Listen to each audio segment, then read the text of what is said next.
Bismillahirrahmanirrahim. Assalamualaikum warahmatullahi wabarakatuh. Alhamdulillahirabbil alamin.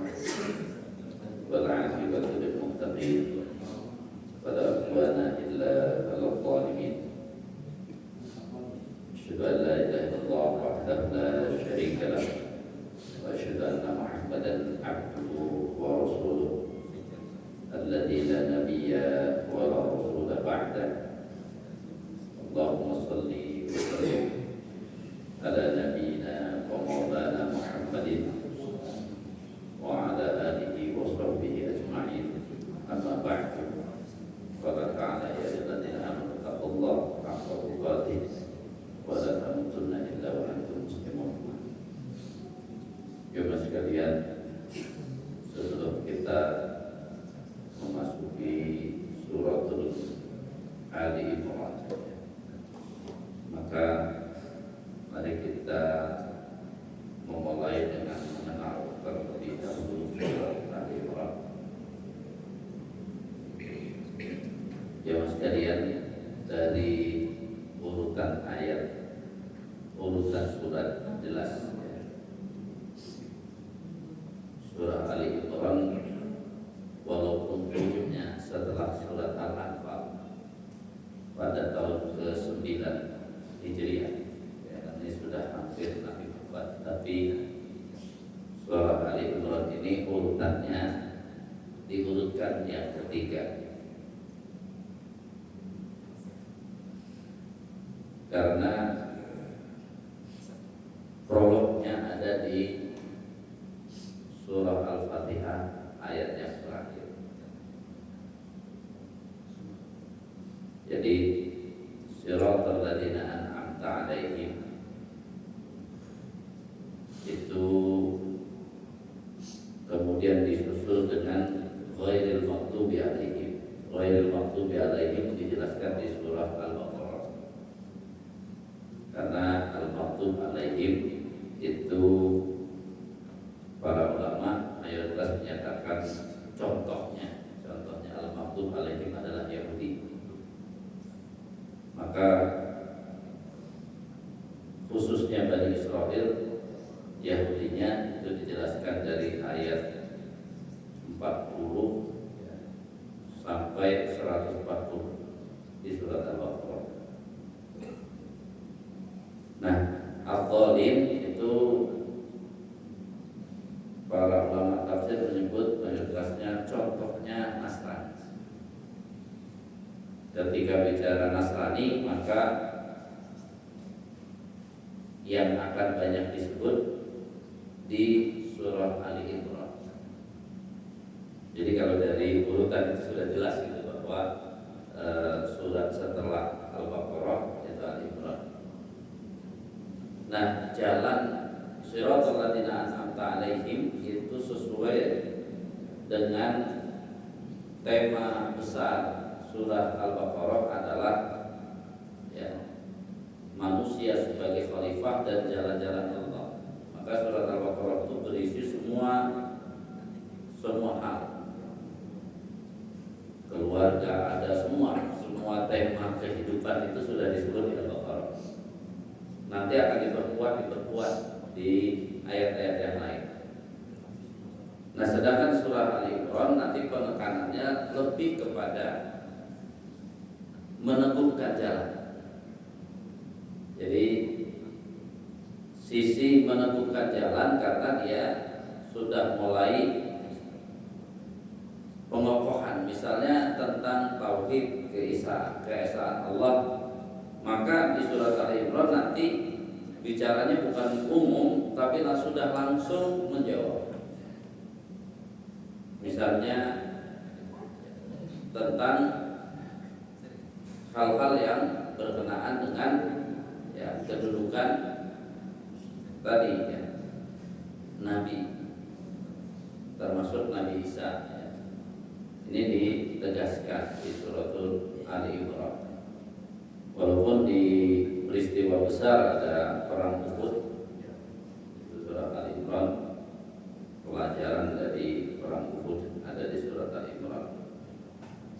Nah, penamaan surah Ali Imran yang terkenal adalah Ali Imran. Kemudian selain Ali Imran juga disebut Az-Zahra. Az-Zahra itu sebenarnya dari hadis ketika Nabi menjelaskan tentang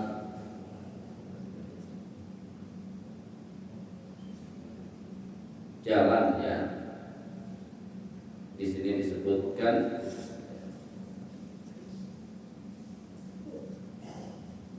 li'annaha tanirut tariq lis-salikina ila Allah ma'a suratul Baqarah. Jadi surah Ali Imran itu akan memberi cahaya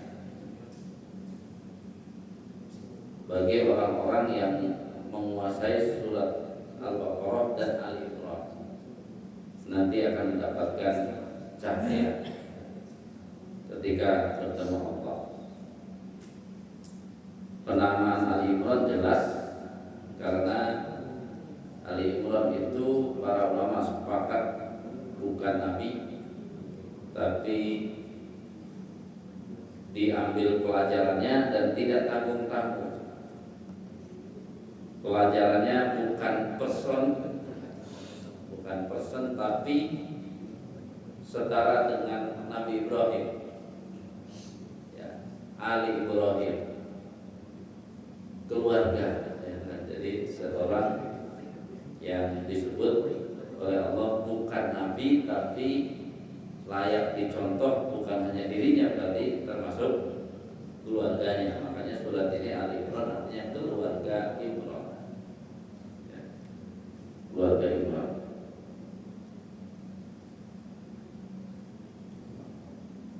Makanya Rasulullah SAW menyebut tentang kenapa beberapa ayat.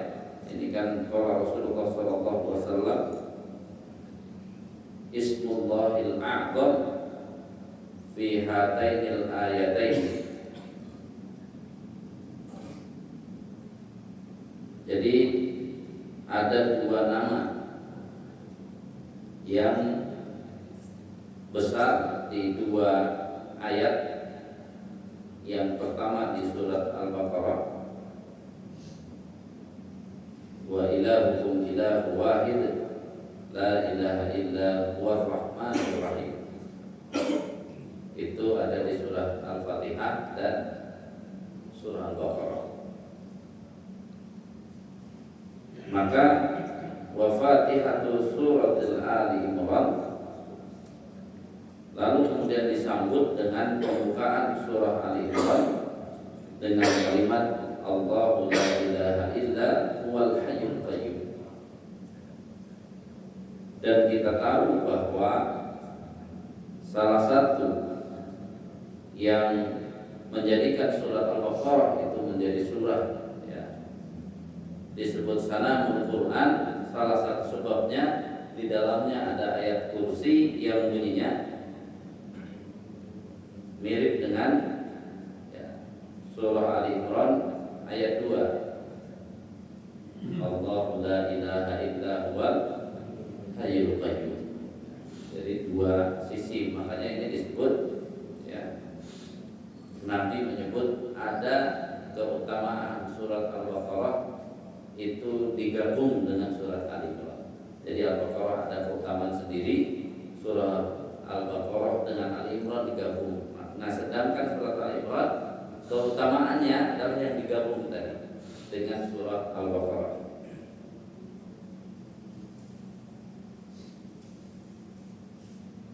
Kemudian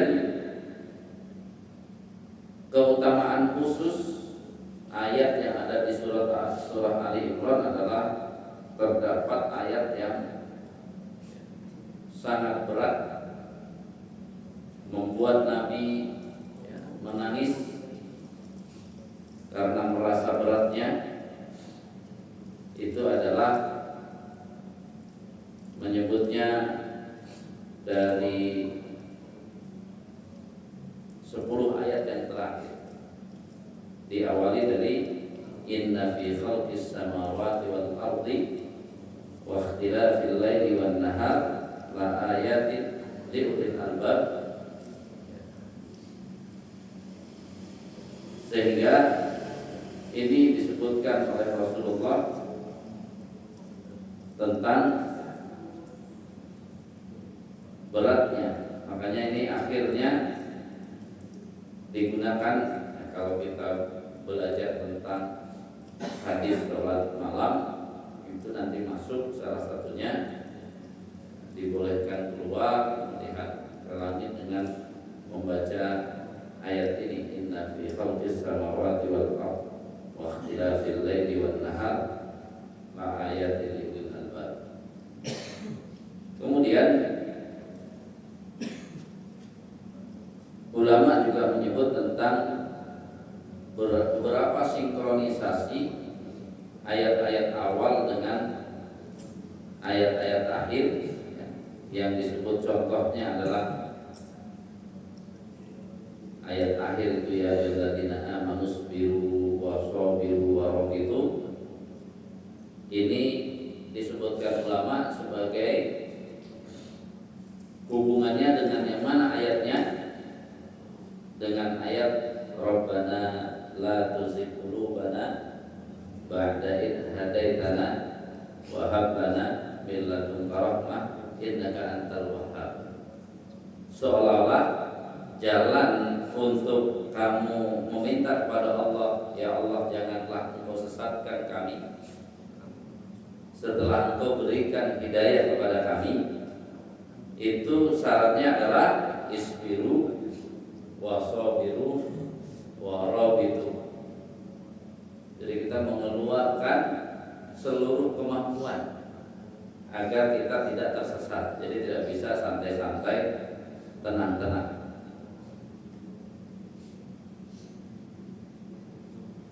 Maka di sini disebutkan al-mihwar ar-raisiyah di surat Ali Imran, as-sabatu ala dinillah.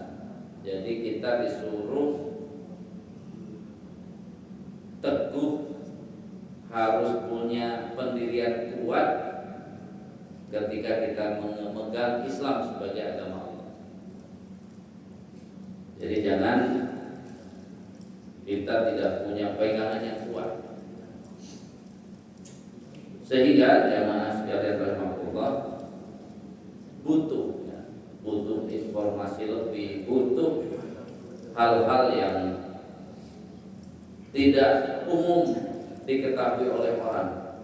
Makanya nanti di awal-awal surah Ali Imran akan disebutkan tentang ayat muhkamat dan mutasyabihat. Jadi penyebutan itu untuk menunjukkan bahwa tidak ada istilah berhenti kita dalam belajar ini. Karena apa? Masih banyak hal-hal yang belum kita ketahui. Memang disinilah ya, ketika kita dalam hidup ini saja hanya terpengaruh dengan sesuatu yang terlihat di depan mata, itu ternyata mudah digunakan oleh orang-orang yang punya kepentingan, yang sebenarnya menginginkan sesuatu di balik sesuatu yang sedang ramai misalnya. Sehingga kita punya tugas sebagai orang yang beriman itu jangan cuma mengikuti sesuatu yang ramai, tapi sambil memikirkan apa kira-kira yang ada di baliknya. Intinya walaupun kita mungkin tidak tahu banyak, tapi kita minimal bisa menghitung kerugiannya. Kan hari ini misalnya di negeri kita rame-rame misalnya ya, berkenaan dengan MBG, tiba-tiba masalah BGN MBG, kemudian digiring pengen turunkan presiden. Bagi kita kan kalau yang mikir, kalau presidennya turun diganti siapa nanti? Ternyata diganti wakilnya. Kan kita kan berarti ini kita jangan asal-asalan doang main apa. Ya kalau mau dibersihkan bersihkan, BGN bersihkan lah gitu. Tapi apakah langsung mau turun terus nanti diganti? Ini kan artinya kita tidak semudah pakai kata reformasi jilid 2 misalnya ya. Reformasi jilid pertama kita sudah dibohongi ya. Mungkin isunya yang menyebut orang lain, senjatanya kita setelah berhasil turun dipakai lagi ya, jangan mau kalau disebut reformasi jilid 1 aja kita banyak ya kerugiannya untuk kita. Jadi ini ya PR kita bahwa ya, untuk yang ini ya mulailah kita bagi orang-orang masjid yang sudah banyak ngaji sebenarnya sudah mulai jangan asal saja tapi apa hitung paling minimal tadi. Nanti kalau ini diturunkan kira-kira siapa yang naik, kan itu minimal yang dipikirkan. Nanti kalau yang naik otomatis undang-undang yang wakilnya berarti kita yang tambah bingung kan gitu ya. Jadi artinya ya beri aja dulu lah gitu ya. Karena Nabi sendiri sudah memberikan panduan. Nabi mengatakan orang yang punya ilmu bukan yang bisa membedakan mana yang baik dan mana yang buruk, karena baik dan buruk itu gampang. Tetapi orang yang memiliki ilmu adalah ya, para ulama juga menegaskan orang yang bisa ya, mencari kalau ada dua bahaya, mana bahaya yang lebih ringan. Nah itu orang yang berilmu namanya. Kayak sekarang kan yang jarang kita pikirkan itu al-halal bayyinun ya, halal itu jelas. Al-haram bayyinun, yang haram itu jelas. Tapi orang muslim bukan orang yang bisa membedakan dan antara yang halal dan yang haram, itu mah bukan itu. Itu mah baru masuk Islam mu'alaf kalau gitu. Kalau cuma bisa membedakan yang halal dan yang haram, karena disebutnya al-halal bayyinun, al-haram bayyinun. Walaupun di negeri kita bukan nggak tahu Pak, diambil sebenarnya ya.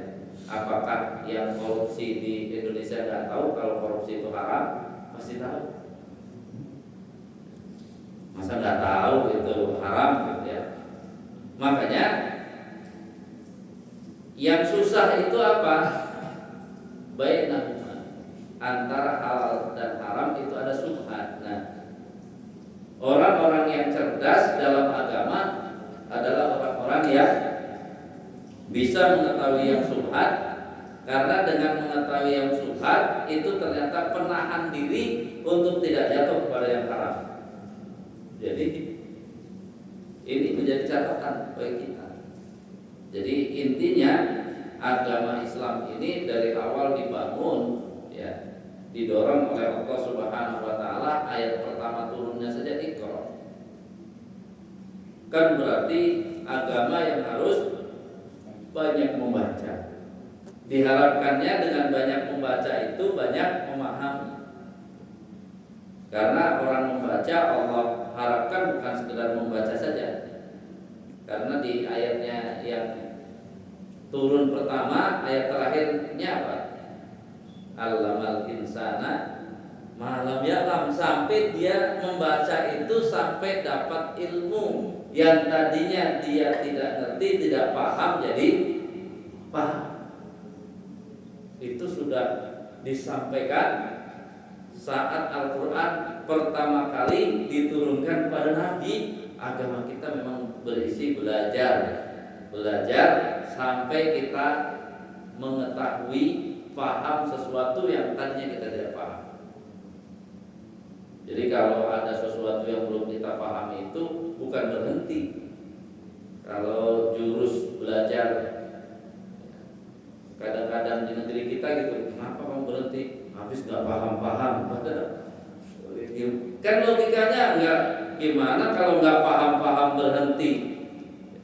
Orang nggak berhenti aja belum paham. Kalau berhenti, ya sudah jelas nggak paham.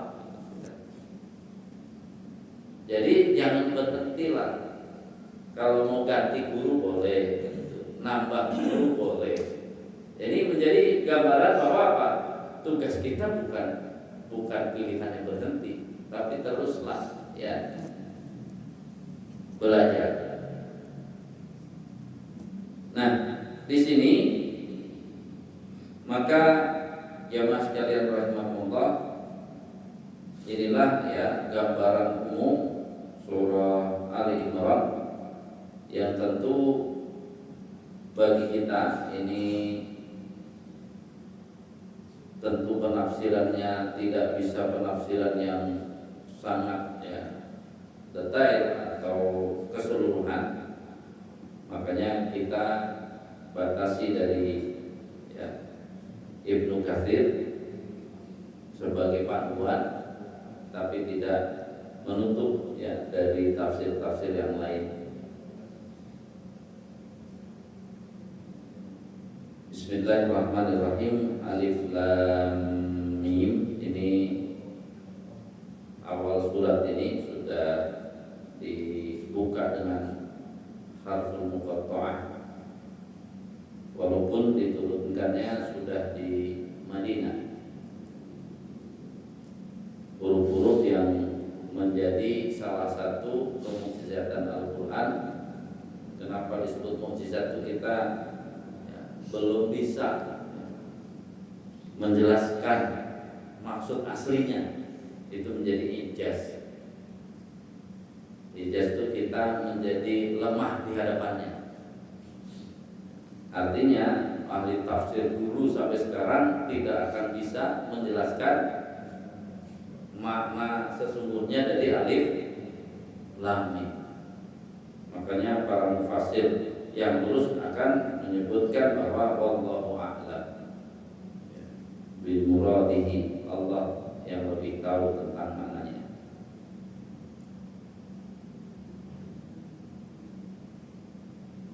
Jadi di awal-awal surat ini ya, ini menjadi surat diturunkan sebagai jawaban atas pertanyaan orang Nasrani Najran. Ini berarti berhubungan dengan Isa. Nanti setelah dijelaskan tentang Isa dari awal sampai akhir, ternyata mereka apakah beriman? Tidak. Karena tidak beriman, nanti di ayat 60 itu 60 ke sana itu menunjukkan apa? Nabi disuruh kalau sudah dijelaskan kemudian mereka tetap ngeyel, ternyata jurusnya Pak nggak boleh dijelaskan lagi. Kalau yang boleh dijelaskan lagi itu kalau yang tidak ngeyel. Tapi kalau yang ngeyel itu dikatakan ya nggak perlu dijelaskan. Lalu kalau tidak dijelaskan disuruh ngapain? Jadi ini jelas surat Ali Imran ayat 61 ya. Ini jawabannya disuruh Nabi, faman hajaka fihi min ba'di ma ja'aka minal ilmi. Kalau masih ngeyel, masih minta lagi hujah, minta lagi alasan, sementara engkau sudah ya menyampaikan semua yang sudah Allah berikan kepada engkau dari yang kau ketahui, maka faqul ta'alau, katakan saja sama mereka, nad'u abna'ana, ayo kita bawa semuanya, kita panggil anak-anak kita semuanya. Wa abna'akum, kami akan bawa anak kami, kalian bawa anak kalian. Wa nisa'ana, kami akan bawa istri kami, kalian bawa istri kalian, wa anfusana wa anfusakum, juga hadir diri kalian dan diri kami. Karena semua sudah dijelaskan, maka tinggal kalimat terakhir, summa nabtahil fa naj'al la'natallahi 'alal kadhibin. Jadi Nabi menyebutkan oleh Allah, diperintahkan menyebutkan ayat ini sebagai jawaban. Nah, kemudian utusan yang berdialog dengan Nabi dari Nasrani Najran balik lagi ke pimpinannya. Nabi sudah tidak mau menjawab lagi, Muhammad sudah tidak mau menjawab lagi, tapi Muhammad mengajak bermubahalah. Jadi semua kita berkumpul di satu tempat, Nabi nanti akan berkumpul di satu tempat, termasuk anak dan istrinya di bawah, keluarga besarnya di bawah, semua ya utusan Nasrani Najran yang datang waktu itu di bawah, kemudian bermubahalah agar Allah menurunkan adab kepada siapa yang berbohong. Kita nggak tahu kenapa di negeri kita jadi sumpah pocong, nggak tahu. Disuruh mubahalah. Ini akhirnya orang-orang tokoh, imam-imam agama mereka mengatakan jangan kalau gitu. Karena mereka kenapa bilang jangan, sudah tahu bahwa apa? Ya Nabi Muhammad itu Nabi. Sehingga pas diajak yang terakhir ini mereka menolak. Karena tahu pasti kalah. Ya persis, karena mereka elit ya. Yang penting kan nanti kepada rakyatnya bilang Muhammad nggak mau, pas ditanya lagi nggak mau menjelaskan. Ya itu kebohongan biasa. Jadi ini kan kebohongan di dalam poin. Ya, mereka ternyata sudah mengatakan segala sesuatu, ingin berbeda dengan yang dijelaskan Nabi tentang Isa ibnu Maryam. Terus itu ternyata mereka selalu membantah, tapi giliran diajak untuk ya sudahlah, susah karena yang disampaikan Nabi dihadap berbeda dengan yang mereka miliki, maka tetapi ketika Nabi mengatakan ya sudahlah, udah nggak perlu pakai penjelasan lagi kan, siapa yang bohong, siapa yang jujur, ayo ya kita berdoa di hadapan Allah untuk mendapatkan laknat. Itulah mubahalah. Mubahalah itu bersama-sama berdoa karena tadi urusan agama yang telah mau dilecehkan atau apapun, maka ini yang disebut dengan mubahalah. Sehingga ya mas sekalian rahimahullah, ini menunjukkan bahwa tugas kita dalam berdakwah itu sebenarnya tidak berat banget gitu ya. Karena ketika kita sudah berusaha untuk memberikan segala hal ya, yang sesuai, kemudian kita sudah berusaha, orang itu tidak menerima, ya jangan terlalu semangat. Nanti akhirnya kita berlama-lama dalam kasus itu bisa meninggalkan dakwah kita yang lain. Ini kan untuk Nabi kita, Nabi Muhammad, jelas kan, ada abasa wa tawalla. Itu menunjukkan bahwa Nabi Muhammad itu tadi memiliki harapan besar untuk mendakwai para pembesar Quraisy agar masuk Islam biar cepat. Tapi apa? Saking semangatnya sampai orang-orang yang masuk Islam jadi tadi terhambat sedikit. Ini nanti tentang bagaimana berdakwah kepada para pembesar Quraisy khususnya, kemudian nanti menemui ya orang-orang munafik yang seperti itu hiburan. Selain abasa wa tawalla, sebenarnya ada surat satu lagi. Surat apa? Yang berisi tentang orang kafir yang ngeyel.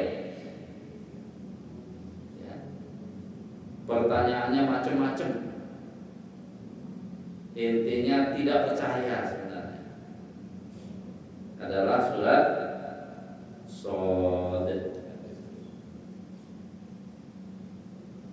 Jadi ini hal dari surat Shad itu juga menjadi gambaran. Surat Shad, ingat surat Shad ini walaupun suratnya di urutan 38, tapi surat Shad itu diturunkan di Mekah sebelum hijrah.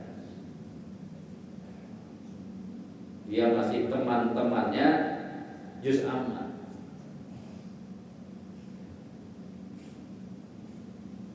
Di sini kan surat Shad, surat yang lumayan susah bagi orang yang cuma sekedar membaca terjemahnya. Wal Qur'ani dzikr, demi Al-Qur'an yang memiliki pelajaran di dalamnya.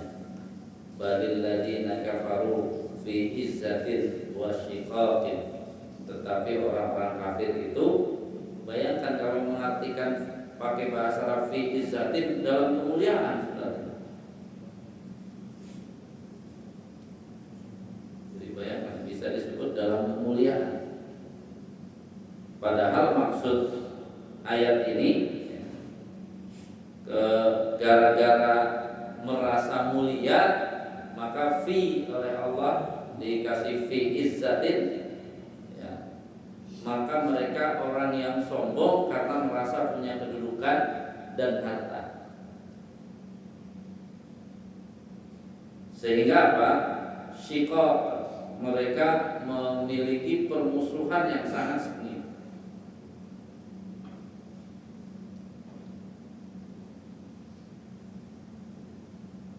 Nah ini nanti mereka itu, ini yang viral kan gini, kalau saya katakan Tuhan di zaman jahiliyah yang viral yang satu atau yang banyak? Banyak. Jadi isu Tuhan itu mereka nggak ada satupun Tuhan itu cuma satu. Makanya logika mereka, kita yang Tuhannya banyak aja masih kesusahan. Apalagi Muhammad datang menyatakan Tuhannya cuma satu. Hati-hati kalau sekedar viral kemudian apa? Kemudian kita larut. Makanya mereka sampai mengatakan aja alal alihata ilahan wahidan. Apakah bisa Tuhan itu cuma satu saja? Inna hadza la syai'un ujab. Ini maka sesuatu yang sangat mengherankan. Sementara kita aja Tuhannya ya, nambah terus, makin banyak mereka. Makanya nggak puas mereka itu dengan Ka'bah sudah 360 berhala itu, mereka nambah lagi di tempat penyembelihan dia taruh Tuhan lagi, masih kurang. Tiba-tiba Nabi Muhammad sudah jangan banyak-banyak, cukup satu. Itu tadi bahayanya logika bersama yang lama tapi tanpa tadi panduan yang benar, ternyata akan mengalahkan kebenaran ketika dia datang belakangan. Makanya ini nanti ya sudah didahului dengan juga yang ada dalam surat setelahnya, surat Az-Zumar. Itu yang menunjukkan mereka sudah ditakar oleh Allah. Paling-paling nanti di akhirat bilangnya begini, kata Allah, kenapa kamu masuk neraka? Coba dulu kalau saya dapat hidayah dari Allah, maka saya tidak akan masuk neraka. Ngomong gitu. Tapi oleh Allah sudah bilang, nanti kamu akan bilang begitu pasti. Akan bilang begini, akan bilang begini. Padahal semua itu kamu cuma sekedar mengolok-olok saja. Makanya Allah sering kan, kamu tidak sedang mengolok-olok siapapun, kamu sedang mengolok-olok dirimu sendiri. Ini menjadi hal bahwa dari surat-surat ini, dan kita akan masuk walaupun ya di surat Ali Imran itu ada dakwah ya, keluar nanti yang berkenaan dengan orang-orang Nasrani, bukan berarti kita suruh sibuk mendakwai orang Nasrani. Tapi utamanya ini adalah bekal bagi yang sudah beriman. Agar apa? Tadi surah Ali Imran adalah surah untuk meneguhkan. Sehingga dikasih tahu, nanti kamu keluar sana akan lihat yang begini, ngomongnya begini. Sehingga ini menjadi catatan. Di akhir-akhir ini bahasanya mulai bahasa yang yang lucu-lucu nanti. Walaupun itu nanti suratnya surat belakangan, misalnya pertanyaan ya, tentang 3 dalam 1 gitu ya. Maka kalau dulu belum kepikiran itu 3 dalam 1 itu jawabannya apa kira-kira yang selama ini nggak kepikiran?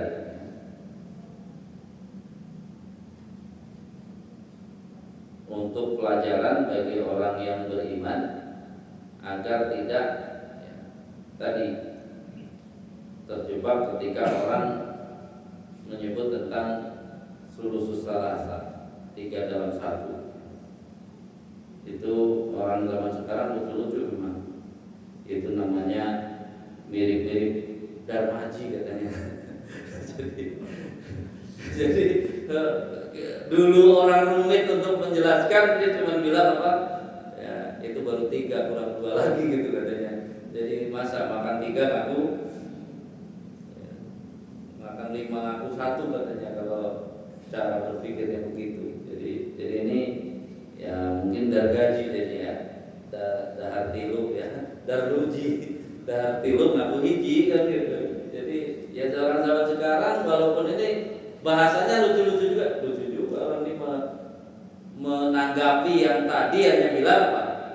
Sama aja kamu di kantin makannya 3 ngakunya. Orang udah dihitung 3, kenapa kamu bilangnya 1? Lebih kacau lagi 1 dalam 3 ya sama aja. Itu contoh ya bahwa ada juga itu perkembangan lebih cerdas, lebih mudah gitu untuk disampaikan gitu. Ya, internal kali. Ya tinggal bahasanya jangan langsung menyebut mereka yang menyebut tadi. Ya, jangan ikut-ikutan lah. Kalau memang pengennya 3 ya harusnya jangan bilang 1-3 lah, masa 3-1 gitu. Atau 1-3 ya enggak. Makanya Islam yang qul huwallahu ahad. Atau di kita kan sekarang jualan teh saja pada bingung ya, ada teh gelas botol di kita mah, teh gelas tapi di dalam botol kan. Ini teh gelas tapi dari dalam botol. Atau ya yang asli cuma 1, teh kotak tapi ya apa? Yang kotak. Ini teh botol malah apa? Kotak. Itu bagi kita yang rumit-rumit itu bisa jadi contoh-contoh nih, ngaco-ngaconya di situ gitu ya. Nah, makanya di sini kita menyebutkan langsung ya. Setelah Allah mengatakan Allahu la ilaha illa huwal hayyul qayyum, lalu Allah menyebutkan nazzala 'alaikal kitab, yang dimaksud adalah Al-Qur'an bil haqqi, dengan benar. Benar inilah ya al-haq. Kalau kita pakai konsep ilmu itu kan orang umum pengetahuan itu dianggap ilmu. Padahal kalau kita telusuri cara mendapatkan pengetahuan dalam Islam itu kan yang umum itu kan cara menggunakan panca indera, kemudian menggunakan akal. Mereka setelah panca indera akal, apa yang mereka sebut juga yang bukan ilmu pengetahuan, langsung lompat Pak, ilham. Maka mereka menyebut indigo itu kan ilham, itu pengetahuan. Islam selamat karena Islam memasukkan satu lagi, khabarun shadiq, sesuatu ya, berita yang kebenarannya al-haq, itu dimasukkan. Makanya nanti ilmu dalam Islam itu jangan kayak yang kasus terakhir, mahasiswa S3 mengeluarkan apa namanya, entah di suatu genre, ternyata konsepnya itu menentang hadis sahih, ya kan, S3 Islam tapi isi itu hasil penelitiannya menentang isi hadis sahih. Itu kalau pakai ilmu yang asli berdasarkan Islam langsung tertolak, Pak. Karena apa? Orang jelas itu khabarun shadiq, dia apa? Berbeda, dia bukan ilmu. Kalau ilmu akan disebut apa? Al-ilmul batil, ilmu yang pasti salah, karena bertentangan dengan ya, al-haq itu sendiri. Makanya di sini musaddiqo itu menjadi apa? Bahan mengkoreksi. Lima baina yadayhi di surat Al-Imran langsung terang-terangan terhadap ya, kitab yang masih ada di masa Nabi itu. Sampai sekarang kan menyebutnya sama ya. Wa anzalat Taurat wal Injil kan gitu ya. Sebagaimana ya, Allah telah menurunkan Taurat dan Injil. Artinya apa? Allah menyebut ya, kitab yang ada pada mereka, tapi tidak menyebut langsung Taurat dan Injil, tapi dipotong ya, atau dikasih pembatas, menunjukkan apa? Kalau bagi kita yang ya belajar ini berarti berbeda. Jadi apa yang ada dalam Al-Quran itu sejalan dengan apa yang ada dalam Taurat dulu dan Injil yang dulu, tapi berbeda dengan kitab yang ada di zaman Nabi. Ada, apalagi zaman sekarang, dengan yang dipegang zaman Nabi aja sudah berbeda. Ini yang disampaikan kepada Nabi, sehingga hal-hal yang disampaikan oleh tokoh-tokoh agama lain itu tidak boleh ya langsung dipegang tanpa bertanya pada Nabi. Bayangkan zaman itu saja itu nggak bisa. Bukan dia tokoh ini, nggak bisa. Gitu. Harus tanya lagi kepada Nabi. Karena apa? Nabi Muhammad dengan membawa Al-Quran tugasnya adalah musaddiqo. Sebenarnya kalau kita lebih ya jauh lagi, agar antara Taurat yang asli ataupun Injil yang asli itu pasti masih sama dengan Al-Qurannya. Tetapi kan apa? Surat Al-Imran ayat 3 ini sudah menunjukkan bahwa Allah membedakan antara menurunkan Taurat dan Injil dengan kitab yang ada pada mereka. Ada dulu ya.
حي على الصلاة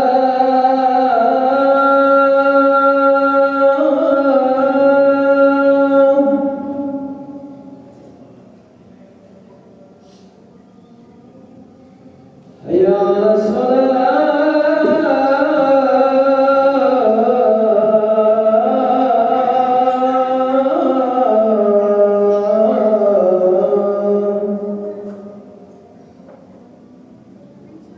حي على الفلاح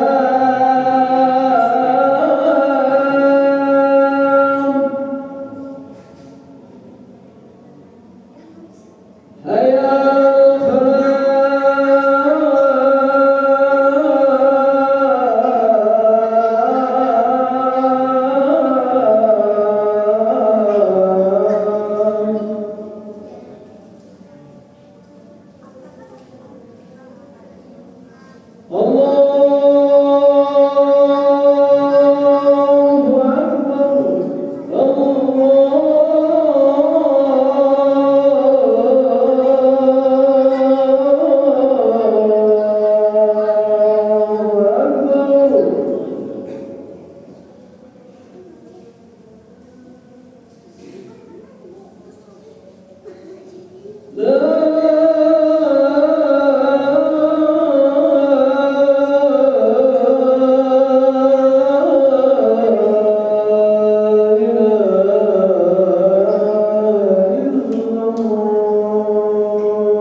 Baik ya Mas sekalian rahimahullah, jelas ya dari misalnya Ibnu Katsir ya dalam tafsirnya menyebut ketika ya, Allahu la ilaha illa huwal hayyul qayyum, misalnya alif lam mim langsung menyebutnya ya sudah lihat ya fi awal suratil Baqarah gitu ya.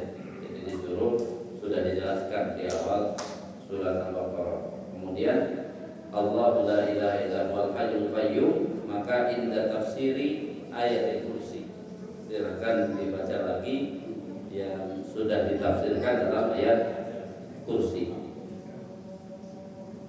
Jadi artinya ini biar menunjukkan bahwa belajar itu ada satu-satu dia bisa timbal balik.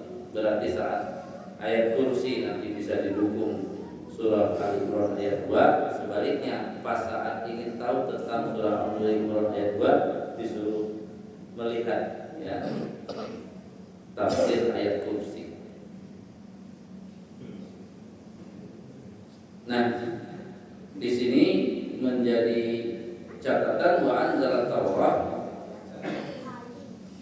ini ala Musa bin Imran yang lain. Jadi nama ayah Musa juga Imran, walaupun berbeda dengan Imran yang ayahnya Maryam. Tapi sama-sama nama Imran. Jadi wa anzala al-furqan di sini juga ketika kita melihat tentang bagaimana Al-Qur'an sebagai Al-Furqan, ini berarti Al-Furqannya itu sebagaimana yang sudah kita sebutkan ketika menafsirkan surat Al-Baqarah ayat 185. Makanya urutannya adalah Al-Qur'an itu saat kita baca ayatnya, baca tadi ya, baca terjemahannya itu baru proses hudal linnas.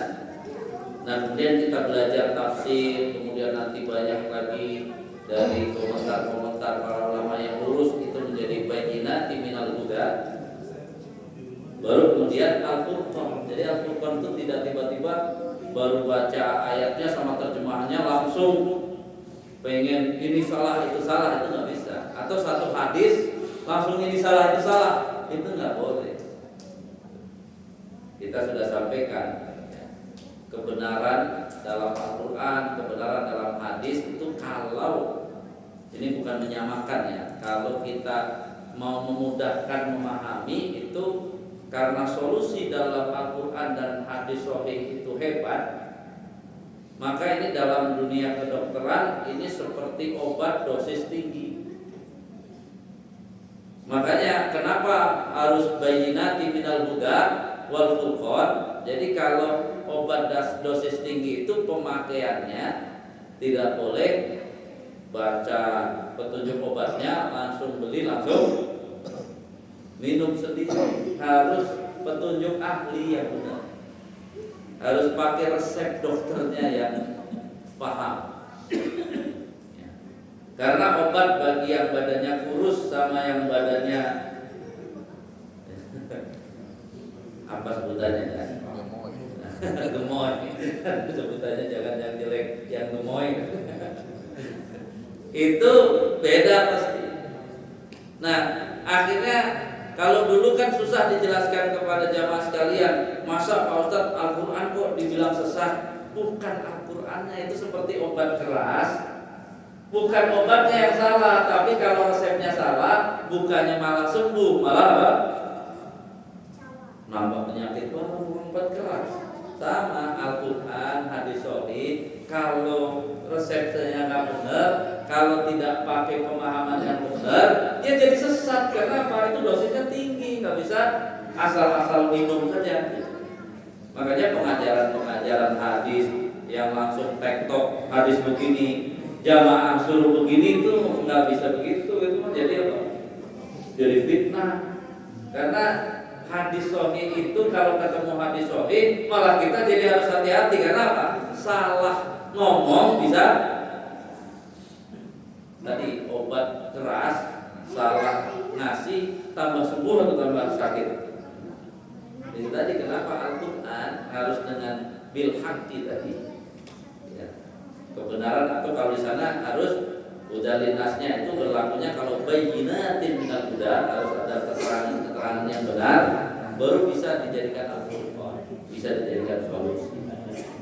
Ya, ini kan menjadi gambaran bagi kita bahwa bukan ayatnya yang salah, bukan hadisnya yang salah, tapi pemahamannya yang salah. Itulah yang membuat ayat dan hadis itu menjadi sesuatu menyesatkan. Nanti cari aja di Facebook yang dia nulis di Republika, ya. Ini berkenaan dengan kita sebut saja lah LDII, ya, berkenaan dengan LDII. Dia kebetulan kan dia diprotes sama orang LDII karena menyampaikan sesuatu yang salah satu masuk sesat adalah. Nah, kemudian dia bantah karena apa? Saya dulu waktu, untung dia mahasiswa akidah di Al-Azhar, tapi tulisannya di Republika, kemudian PM tadi saya jawab tuh di Facebook itu dan mengatakan saya sudah baca. Gara-gara waktu itu kawan saya putus pesantren, kata dia masuk ke sana, nah saya bilang saya juga ada ini, boleh nggak baca itunya? Akhirnya dia semalam tuh nggak tidur baca apa? Semua brosur khusus, pegangan khusus bagi kelompok itu. Yang kata dia sebutkan di situ awalnya pasti ayat Al-Quran, hadis-hadis, tapi dimaknai salah tadi. Bayangin, ya orang awam yang nggak tahu masa ini salah? Ya nggak salah, ayatnya nggak salah, hadisnya nggak salah, ada riwayatnya benar, sahih hadisnya, tapi pemahamannya. Ya, jadi yang hadis-hadis di depan itu tentang jamaah. Ya, tapi nanti kesimpulannya jamaah itu adalah kelompok mereka, itu nanti kesimpulannya itu ya. Siapa yang tidak berbayar dengan jamaah mati dalam keadaan itu dipakai semua tuh. Ya, bayangin orang awam nggak tahu apa-apa langsung dikasih, ibaratnya orang sehat tapi belum banyak pengalaman dibilang sakit dikasih obat dosis tinggi, bukannya malah jadi sehat malah langsung sakit beneran. Jadi itu contoh bahwa di akhir zaman ini ya tadi butuh kesabaran. Makanya jawabannya di surat akhir nanti, di surat Al-Imran apa? Ya ayyuhalladzina amanu sabiru wasabiru warabitu, sabarlah. Memang butuh proses. Kalau belum paham sekali mungkin 2 kali, Kalau belum paham 2 kali bisa 3 kali. Saya 10 kali nggak paham, ya nggak apa-apa. Lucunya pernah ada nggak paham-paham malah dia pakai cara lain, dia tambah kacau. Ya. Memahami yang itu aja belum paham, dia langsung cara lain, akhirnya banyak pengikutnya, dia jadi sesat semuanya. Jadi menjadi gambaran-gambaran bagi kita. Wallahu a'lam bishawab. Mudah-mudahan ya itu walaupun surah Ali Imran ya nanti surah An-Nisa sudah ada yang membahas ya, nanti kita nggak tahu, yang penting belajar saja terus sampai akhir surah Ali Imran dari penafsiran Ibnu Katsir, nanti ditambah dengan tafsir-tafsir lain ya. Penghayaan itu membuat kita ya tadi pernah belajar pelan-pelan dari Al-Quran yang kita baca. InsyaAllah sering kita hatamkan atau minimal hatam sekali di Ramadan. Itu ada ilmu yang kita masuk pelan-pelan agar kita tidak salah memahami. Karena salah memahami Al-Quran bukannya menambah petunjuk, tapi akan bisa menyesatkan. Wallahu a'lam bishawab. Kita doakan alhamdulillah. Subhanallah wa bihamdika asyhadu an la ilaha illa anta astaghfiruka wa